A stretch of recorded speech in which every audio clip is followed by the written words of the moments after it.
Hey everybody, it's me, the Friendly Outsider, and here I am in beautiful Victoria, British Columbia, Canada. And I'll just give you a bit of a pan around to see the amazing location I'm at. You can see is the ocean behind me with the United States in the background. So today I'm going to tell you a story. It's my story, or it's a story of mine. And so any of you who have watched my former podcasts or listened to them, I talked about how I came back to Canada and I was trying to go to Bali and I got hit by bad luck and didn't make it and ended up being stuck in Canada last winter, the winter at the start of 2020. I didn't have any warm clothes. I'd shipped all my warm clothes from Australia back to Canada because I thought I was going to be in Southeast Asia all winter. And it didn't work out that way. Vancouver is beautiful and I was enjoying being there. Unfortunately, I just wasn't ready for the winter. It was cold and wet. Vancouver is a very, very rainy city in the winter, and it rained for like 28 days out of 31 in January. And I just wasn't used to that, and I wasn't ready for it either.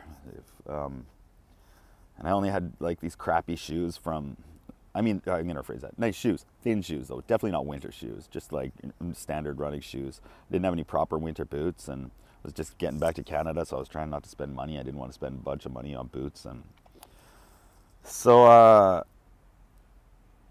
I had a ticket from Japan to Canada in mid-March last year, 2020, and my plan was I was gonna go back to Japan and spend a bit of time there, which would maintain my permanent residency because I had to go back once a year every year. And then I'd use the ticket I had from Japan and come back to Canada. This was the ticket left over when I didn't go to Southeast Asia. So this was my new plan as I was trying to recover from the issues I ran into before. And, I was back in Canada, and so I bought a ticket to Kamloops, a bus ticket, and I was going to go see my friends and family in Kamloops, where I'm from. And then I was going to fly from there to Edmonton and see my dad, and then fly from there to Japan, spend a couple weeks in Japan, and fly back to Canada. So this was the plan. Now, about a week before, no, maybe it was about a week before I was going to Kamloops, just because of the wet weather and my feet were always a little wet, and I got a bit of a sore on the inside of my toe. And wasn't nice, and it would just kind of kept getting worse, and I was putting Neosporin in it, and I'm putting alcohol on it, and I'm wrapping it, and I'm trying to fix it, but it wasn't working. I'm like, come on, why isn't this healing? And then I went to Kamloops, and I was there for a week, and halfway through I got really sick. I was like, basically I just stayed in bed for 3 days, sweating and shivering, listening to podcasts, but not leaving the bed barely at all, once or twice a day maybe. And this was right when COVID was starting. This was late February 2020, and in Canada things kind of hit the roof, I think, in mid-March, maybe around the 11th or something. And so I'm sick in bed in Kamloops, and I know about COVID because I've got friends and family in Japan, and I was following how things were going, and they had that Diamond Princess cruise ship that was with the COVID cases on it. So I knew what was going on before it had really been noticed so much in the West yet. It was just starting to become a topic of conversation. So I really want to get to Japan though, because if I got this situation where if I don't get to Japan by February 22nd or something, I lose my permanent residency. That was like a year since I'd last been to Japan. So I was desperate to get there. And so I'm sick in Kamloops, but I'm like, I just got to like push through it. So I got on a flight and I flew from Kamloops to Edmonton. And I tell you, it's a good thing people didn't know about COVID yet, because I would have scared some people. I was like not well on that plane. And then I had they bumped my flight when I had a layover, and I was like sick in the airport. And but I knew it wasn't COVID because it wasn't a respiratory thing. I was like sweating and I was shivering. And so I get to Edmonton and I see my dad and telling him, I'm like, yeah, I'm not doing well, Dad, you got to take me to the doctor. And he takes me to a doctor, and I show the lady my toe, and she says, she's like, okay, you need to go to a hospital. And I was like, well, I'm going to Japan tomorrow. I'm flying to Japan tomorrow. And she's like, well, you need to go to a hospital when you get to Japan. Like, okay. So she prescribed me some antibiotics. And and so I went home and I took the antibiotics and I slept overnight, and I get up the next morning and I'm supposed to fly to Japan, and I've called my buddy Ernie, and asked him I told him, when I get to Japan, you got to take me to a hospital, bud. I'm not well. And so I get up and I fly from Edmonton to Vancouver, and I'm walking from domestic to international, and I start sweating and shivering. I'm like drenched in sweat and I'm freezing. I'm like, what the hell? I can't get on a 10-hour flight. They're not going to let me in the country in the best of times, and they got COVID going on right now. They're going to think I have COVID for sure. So I asked them to take my luggage off the plane, and I called my friend Joanne. She came pick me up and drove me home. And I went home, and I was so sick. So I lay down on the sofa and I went to sleep. This was like mid-afternoon.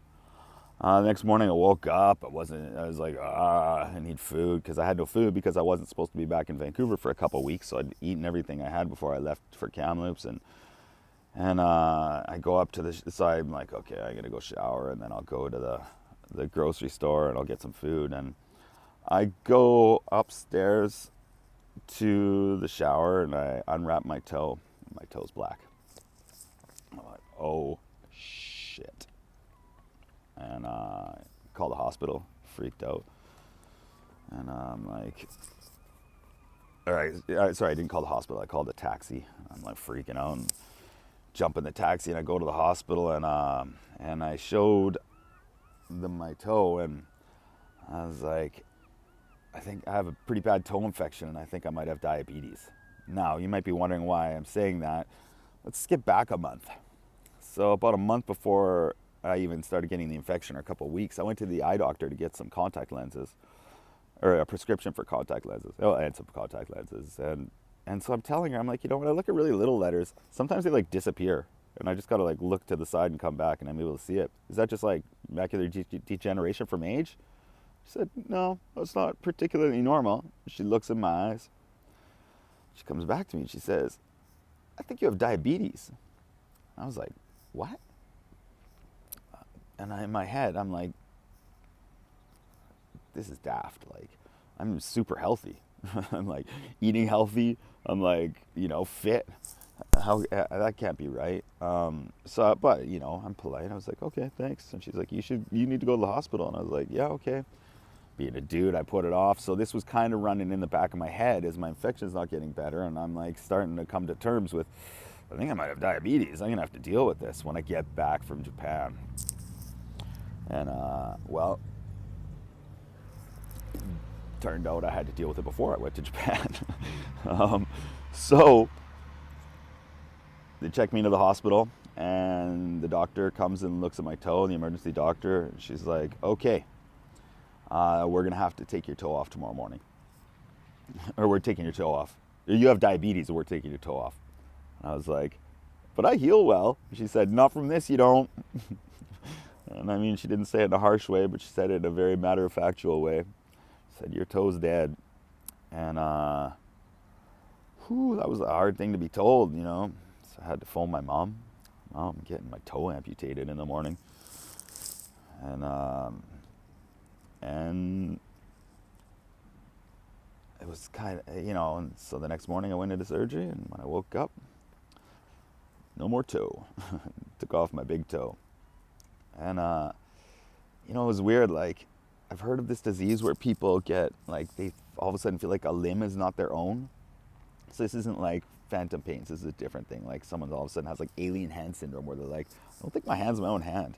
And they, like, sometimes want to, like, cut it off. And I felt that with my toe, like, all of a sudden when she told me it was dead and I realized it wasn't coming back. I'm pretty quick at accepting stuff like that. I was like, get it off. Why do we have to wait for the morning? Like, I just didn't want it. So,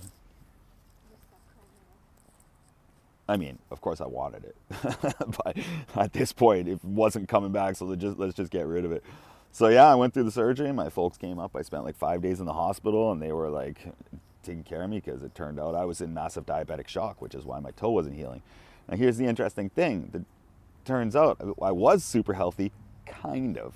I was so healthy, it was covering my underlying issues that I didn't know about, which was the diabetes. So I was keeping a balance until something tipped the balance, and then I crashed. And so, I was in the hospital, and they were like giving me insulin and like bringing my blood sugar, trying to bring my blood sugars down to something controllable before they could even let me out, especially after a surgery. And so I was in the hospital for 5 days, and I recorded a podcast at that point. I think I'll put it up at some point. It wasn't about that. I just happened to be outside the hospital. But yeah, I went through, so then my parents drove me back to Kamloops, my hometown, and to begin the healing process. They told me it'd be about 4 to 6 weeks, and I'm thinking, I'll get back to Japan after this. So now this is the very start of March 2020. And I get to Kamloops, and I go see the doctor, and the surgeon there, because I was in Vancouver, and they had to transfer me across. And usually the surgeon in Vancouver would be looking at me, but this time it was the surgeon in Kamloops, because I'd switched locales, as it were. So he looked at it, and he's like, okay, I'm going to change your antibiotics. I want you to come back in here in a week. And so I come back in a week, and they send me in to get some x-rays and stuff like that. We come back. He's like, okay, we need to have a talk. And he said, your toe is healing, but it's still got some infection in it. And we're getting the infection, but the bone's a little mushy. So what's going to happen is, over time, because you don't got this toe, you're going to walk and you're going to kind of slouch inwards with it. And because the bone's a little mushy, at some point you're going to get an infection, and it's not going to be able to heal because you have diabetes, and we're going to have to chop your leg off below the knee. And I was like, as you can imagine. He's like, or we take off the whole front of your foot, and then you can just roll off it forwards, like, the same way as if you have toes, you'll be able to hike, you'll be able to do what you did before, you can do yoga. And I was like, well, I guess of those two options, I definitely like the second one better. It's hard making a decision, but so I went with it. And so he said he'd call me early the next week. So this is like on a Wednesday. So it's coming around, and I think on like the Friday or so, they announced the COVID, the pandemic. They officially announced it as a pandemic, and it comes around to early in the next week, and I'm starting to get a little nervous. Like, I don't want to spend another 5 days in the hospital when COVID's coming around. I'm like kind of freaking out, because this is early days when there's still just a lot of questions as to what it is and what's going on with it. And so I'm kind of freaking out. And so it hits Monday, and then Tuesday, and then Wednesday the next week, and they still haven't called. And my mom calls them on Thursday, and they're like, oh, we'll get the doctor to call you. And then Friday morning rolls around, and I'm sitting out on the patio enjoying the morning and beautiful Kamloops spring. And Mom brings me the phone. She's like, the hospital's calling, and they say, you got to come in for your surgery this afternoon. And I was like, but I've had like breakfast and stuff like that. I'm not ready for a general anesthetic. And okay. And I'm not ready for a general anesthetic. And she's like, that's okay. Just come in. I'm like, it's okay? I was like, she's like, yeah. I was like, so you're doing local anesthetic? She's like, yep. I was like, so when will I be home? She's like, you'll be home tonight. It's like, really? And so I go to the hospital that afternoon, and they gave me an anesthetic from the knee down, a blocker. And then they cut off the front of my foot while I was awake, talking to the doctor through the whole surgery. So,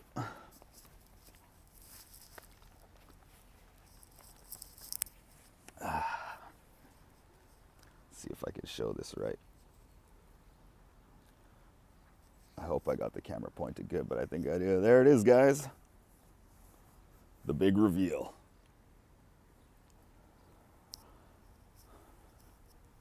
If that didn't work, I'm going to have to splice something in there.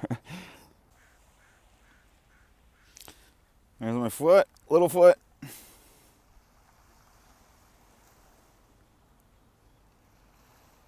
So yeah, I'm an amputee. It was unexpected, to say the least. Yeah, I've come to terms with it. It's been a year. Actually, the year anniversary was just the other day. doesn't really bother me, actually. It's a story to tell. It's a story that not many people have, and I love to experience things. I've always thought life was about the experience. Now, this is not an experience I would have like gone willingly into, but after being forced into it, I have come to accept it, and I went with it, and it's been an interesting process. Like, what does an amputee feel? What is, you know, how does that healing process work, and what are the challenges? And fortunately, I was in an awesome mindset going into it, in that I had been doing so much yoga, and like, I mean, just coincidentally, I'd been balancing on one foot like all the time for the past 2 years, ever since I'd started yoga. So like, I'd be just like brushing my teeth and standing on one foot and then the other, just learning to balance, because I lost that. When I started yoga, I was like, oh my God, I have zero balance at all. And one of the things they talk about in yoga a lot is like, or no, not a lot, but it's been mentioned, is like how often when we get older, what starts the beginning and the end for many people is a fall that incapacitates them, or, you know, limits their ability to get around. And yoga is really good for stability and balance. So I'm trying to get the balance I can while I'm younger. So I'd been practicing standing on one foot all the time. And on top of this, I had this one yoga teacher, and she'd always do this exercise where she'd have us stand, like just stand, hands by your sides, and lift your toes. And then try balancing just like that sometimes, or stand on one foot and lift your toes, but not use your toes for balance. So just coincidentally, right before I've got to spend 6 weeks on crutches and get half my foot amputated, I've been practicing balancing and doing so without my toes. So like, the universe worked a weird way that way. Never would I have guessed that this would be a benefit from yoga, would be that I would be able to function as an amputee still, or function normally as an amputee. So where am I at? Well, pretty normal, to be honest. I've had to learn to re-walk. So one of the things the orthotist told me after the fact was, so she watched me walking, she's like, well, you're being really good to your stumpy foot, but your other foot, you're clomping down. You're going clomp, clomp, clomp. And she's like, we don't want you to destroy the arch of that foot. It's more important now. So you got to learn to walk more carefully. And once she pointed it out, I realized I was like walking, you know. So I had to really learn to re-walk. And so that means, because my stride is different, the way I push off on my shorter foot is different. So I got to push off like more with a torque on my ankle, and then I need to properly roll through my heel to my toe on my other foot. And I'm getting pretty good at it. Like, it's not a noticeable limp, although if you know that I limp, then you will notice it, but it's not one that people, and I've actually walked with people a couple times that don't know, and then afterwards I'd be like, so yeah, I'm an amputee, you notice me limping or not? And they're like, oh no. And you know, so, and well, a couple people said, well, now that you mentioned it, yeah, I guess I could see that, but I hadn't realized, or whatever. So like, it's not a super noticeable limp. I can ride a bike. It's weird. Now I have to use the center of my foot to push off with instead of the ball of my foot. And I can do yoga. And my balance now on my stump is better than my balance was on my whole foot before I started yoga a few years ago. So, still pretty bad. I don't have very good balance. I'm a 45-year-old man. And you know, your inner ear starts to harden and you don't have as good balance at that point. And because of the diabetes, I have some numbness on the bottom of my feet, which makes it harder for me to respond to the shifting in balance as fast. You know, my response times are a lot slower. So, but I do balance pretty good. Like, I can balance on my right foot for a long time now. Like, you know, I'm like, whoa, wobbling around, but I won't put my other foot down for quite a while. And it's kind of fun. It's a challenge.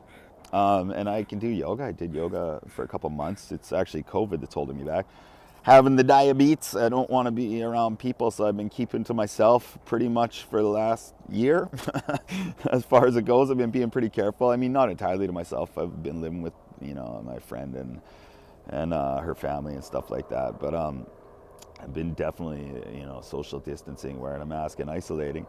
But I did go to yoga for a couple months when I was in places where I felt there was very low case numbers, and it was good. It felt really good. Like, it felt powerful. And so I actually fine with my foot. I have zero problem with it. I like to joke about it. Like, well, I got a few different jokes, but I'll keep them until I see you in person and I can throw them out as part of the conversation. But I like to joke about it. It's fun and it's an interesting story. It gives me something to talk about with people, right? I mean, it's given me 20 minutes of a podcast at this moment. and I'm a talker, and I'm a storyteller, the friendly outsider. And so, having another story to tell just adds more ammo to my playbook. The bigger issue is having diabetes. I don't like that. That could result in bigger problems for the rest of my life. So I've really rethought my diet a lot. I eat healthy meals.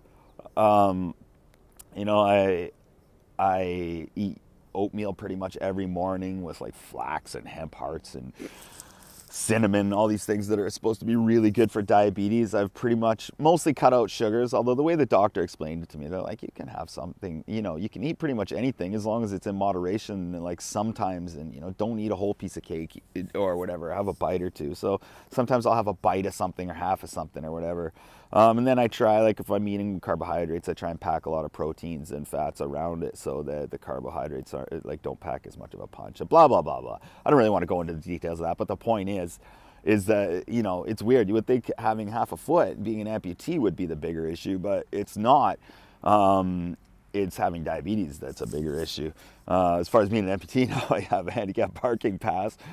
But I don't have a car or a driver's license, and I even feel bad using it anyways, because when it comes down to it, I'm mobile. I've been hiking. I can get around. I don't need to use it for the most part. So it's nice to have for maybe those times when my foot is a little sore, but, as far as it goes, I'd rather leave those spots for the people who need them unless there's a whole bunch open. An interesting side story of the surgery, so I'm awake while I'm talking to the surgeon, and so we're chatting through the whole thing, and I was telling him, I was like, well, at least it's not back in like the Civil War days when they give you a bottle of whiskey and a piece of hard leather to bite on and say good luck. And, and he was like, yeah, and so we're talking, and we get about halfway through the surgery, and I say, so doctor, with a procedure like this, generally, about how long does it take before the toes start growing back? And he didn't say anything for a minute. Probably scared the shit out of him. He was probably pretty happy that we weren't in America. If we were in America, he'd be thinking, oh my God, I'm going to get so sued. But I was just playing around because, once I'm the type of person, once I've accepted that something is what it is, I deal with it, and that's what it was. They told me he was taking it off, and that was the better thing to do, and I trusted him. And my brother's an orthotist. I actually went and talked to him and got a second opinion on the matter, and he agreed fully. He said, yeah, this guy sounds like he knows what he's doing. And also, as a side story, my brother, I sent pictures to my brother, and I've been talking to him because he's my brother, and he knows this stuff, and we're family. We love each other. And he looks at after the stitches had healed. I hope that kept recording. After the stitches had healed, he looked at pictures I sent him. He's overseas, so I haven't been able to see him. And he's like, oh my God, this guy must be a quilter in his free time. Apparently the surgeon did an amazing job, and my brother has experiencing thousands and thousands of these surgeries. So, it was a good feeling to know that in Kamloops, British Columbia, Canada, I got the most amazing surgery that I wouldn't have expected to get in Kamloops, British Columbia, Canada. Love my hometown, and I definitely, peace to their Dr. Johnson, which is he's a diabetic or vascular surgeon specializing in diabetes. Anyways, that's not the point of this podcast. The point of this podcast is just kind of to tell you all where I'm at with that. And it's weird. Like, I know it's weird for people. I know, like, I've had a year to come to terms with it, and I have. I'm pretty cool with it. But other people, I remember meeting people who were amputees or who had lost fingers or whatever, and it's definitely something you focus on. It's a thing, but still me, still the friendly outsider, still doing what I do and everything. Running's a little comedic. I generally don't do it, but I can kind of. Just don't really want people to see it. But everything else is pretty good. Well, you'd think I was an amateur podcaster or something. Somebody who forgets to charge the battery before they start recording a podcast.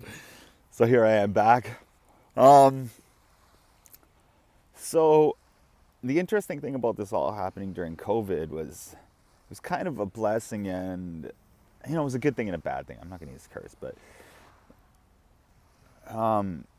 because when everything really hit, went off last year in the middle of March, I was already healing from my first surgery and not going out. I was already isolating because, I had to heal. And so all of a sudden the world was like in a same sort of position where everyone had to be home. And usually when someone has a surgery, it takes them out of the game, as it were. They're like, they can't work, and they can't really do anything, and life is going on without them, and they're not able to participate for a while, and that can be debilitating. That can, be financially debilitating, emotionally debilitating. Whereas I was in this position where there wasn't a game to get back to, both because the whole world was on shutdown, and also because I hadn't even established myself in Canada yet to have a normal to get back to. So that everyone else was like, can't wait for things to get back to normal. I was like, I don't even know what that is. So having everything put on hold for a while I healed, it made it easier to deal with for me on an emotional level. And the other thing is too, I try to be a positive person. I try to keep things in perspective. So, one of the things that kept me going last year for a lot of the year was everyone, like, how can I complain? Look at what everyone's going through. I mean, of course I have rights, but I mean, no one wants to hear my complaints right now because everyone's got shit going on. It's a pandemic, people losing their jobs, not knowing where the security's coming from, losing businesses. So, I mean, I didn't want to be complaining about my position. And that, that perspective helps. But unfortunately, on a subconscious level, it led to this position where I also didn't address that it was okay to be dealing with the trauma of having this all happen, especially after I came back to a country and was not established in a pandemic hit.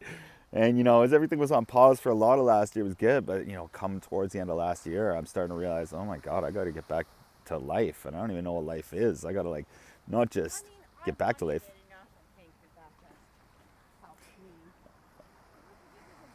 Not just get back to life, but get back to...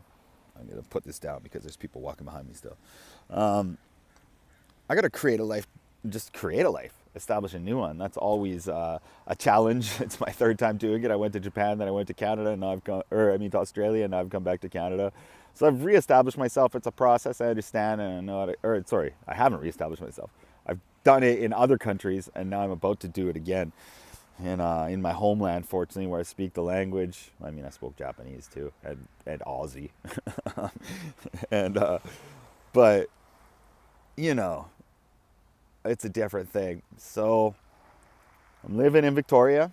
I got an Airbnb. I'm sort of bootstrapping until I can get a proper place to live. And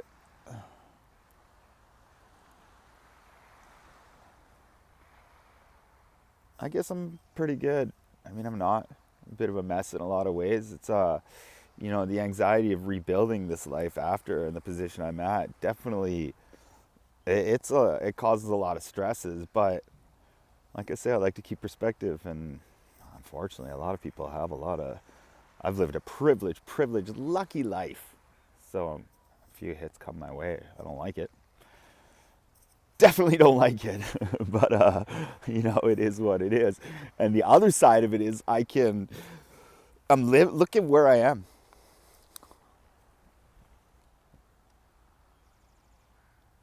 And I mean, I know you listeners, you just get a few moments of silence, but I'm in a beautiful place. And I'm back in my homeland, close to my friends, close to my family. That feels great.